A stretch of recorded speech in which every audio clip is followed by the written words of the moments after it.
नमस्कार दर्शकों, आवाज़ इंडिया में आपका स्वागत है।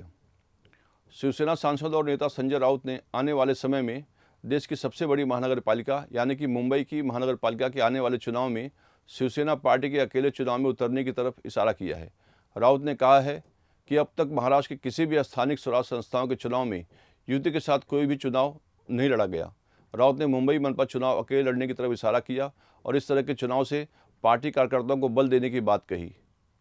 अपने इस बयान में राउत ने यह भी कहा कि मनपा चुनाव लड़ने की जो भी बात होगी उसको लेकर आघाडी में शामिल तीनों दलों के साथ चर्चा जरूर की जाएगी। पुन्हा 105 हुतात्मे देण्याची तयारी फक्त उद्धव ठाकरे यांच्या नेतृत्वाखालच्या शिवसेनेमध्ये आहे आणि त्या 105 हुतात्म्यातला पहिला हुतात्मा संजय राऊत असेल महाराष्ट्रासाठी। राऊत साहेब, महापालिकेच्या निवडणुका महाविकास आघाडी या एकत्रितपणे किंवा तुमचा हो, पण तुमचा हट्ट काय आहे त्यासाठी? स्वबळावर शिवसेना आतापर्यंत स्थानिक स्वराज्य संस्था या कधीही युती किंवा आघाडीमध्ये लढल्या गेल्या नाही, कधीच नाही।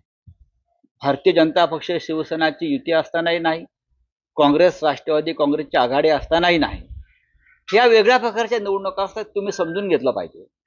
नगरपालिका, ग्रामपंचायती, जिल्हा परिषदा, महानगरपालिका या निवडणुका वेगळ्या आहेत। त्यांना स्वतंत्रपणे ज्यांना लढायचं आहे त्यांनी लढलं पाहिजे आणि आपापल्या कार्यकर्त्यांना बळ दिलं पाहिजे।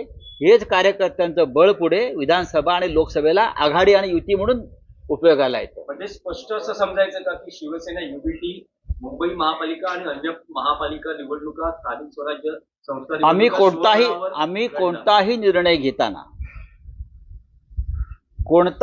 घेताना आम्ही 3 पक्ष एकत्र बसून निर्णय घेऊ। हे पण तुम्हाला मी सांगतो, आम्ही जो निर्णय घेऊ कोणताही तो घेताना शिवसेना, माननीय उद्धव ठाकरे, राष्ट्रवादी काँग्रेस, माननीय शरद पवार साहेब आणि काँग्रेस 3 पक्ष एकत्र बसूनच आम्ही सगळे निर्णय घेऊ, चिंता नसावी।